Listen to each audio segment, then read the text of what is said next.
আমি কোন লিগ বুঝি না। আমার কথা হচ্ছে যে প্রহিবিটেড বোর, এক নম্বর প্রহিবিটেড বোর নিশ্চয়ই বুঝেন, যেটা বাইরে পাওয়া যায় না। হ্যাঁ, নিষিদ্ধ বোর, যেটা সিভিলিয়ানের হাতে যাওয়ার কথা না, সেটা অথরাইজড পুলিশকে করা হয়েছিল, র্যাবকে করা হয়েছিল।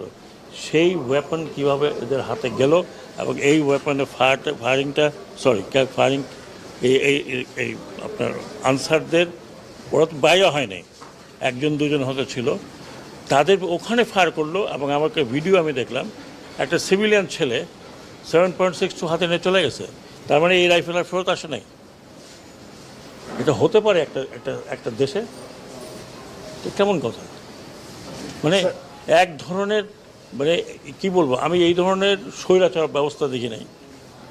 আপনারা ওই আর্মির লোকজন আসছে, তাদেরকে স্বৈরাচার বলেন? তারা তো রাইফেল তো কোনো সিভিলিয়ানের হাতে তুলে দেয়নি। এখন এই রাইফেলগুলো মিসিং। যাদের হাতে এই আনঅথরাইজ ওয়েপন আছে, আগামী 7 দিনের মধ্যে তারা নির্দিষ্ট থানায় জমা দেবেন। যদি জমা না দেন তাহলে দুইটা চার্জ লাগবে। একটা হচ্ছে অবৈধ ওয়েপন, আর একটা হচ্ছে সরকারি নিষিদ্ধ ওয়েপন আপনাদের হাতে। সেটার জন্য আন্তর্জাতিক আদালতও যাওয়া যেতে পারে যে একটু কোথা থেকে পেয়েছেন। This is known as prohibited bore, নিষিদ্ধ বোর 7.62। আমার পেছনে যারা আছেন সেনাবাহিনী অফিসার, ওনারাও সেনাবাহিনী অফিসার, জিজ্ঞেস করেন এটা প্রোহিবিটেড বোর কিনা। This is known as prohibited bore. তো সেটা কীভাবে গেল? আর যদি ভালো চান, আমি অফার করছি, এই রাইফেলগুলো ফেরত দিতে হবে ইন 7 days টাইম। আজকের থেকে 7 দিন মানে কয়দিন?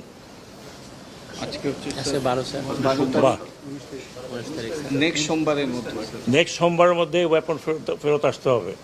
আর যদি না আসে, আমরা ওয়েপন হান্টে যদি কাউকে পাই, তাহলে তার বিরুদ্ধে 2টো চার্জ লাগবে। এবং আমি জানি না এটা যাবজ্জীবন হবে কী হবে বলতে পারবো না আইনের মধ্যে, but that's what it is.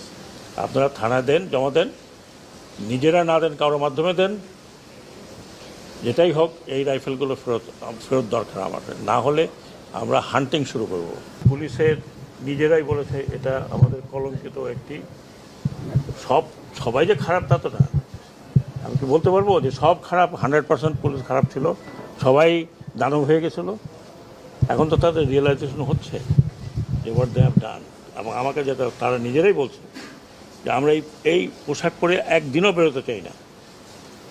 তারপর আইজি সাহেব আমরা বললাম যে ভাই এটা একটু বললে তো হবে না, একটু সময় লাগবে।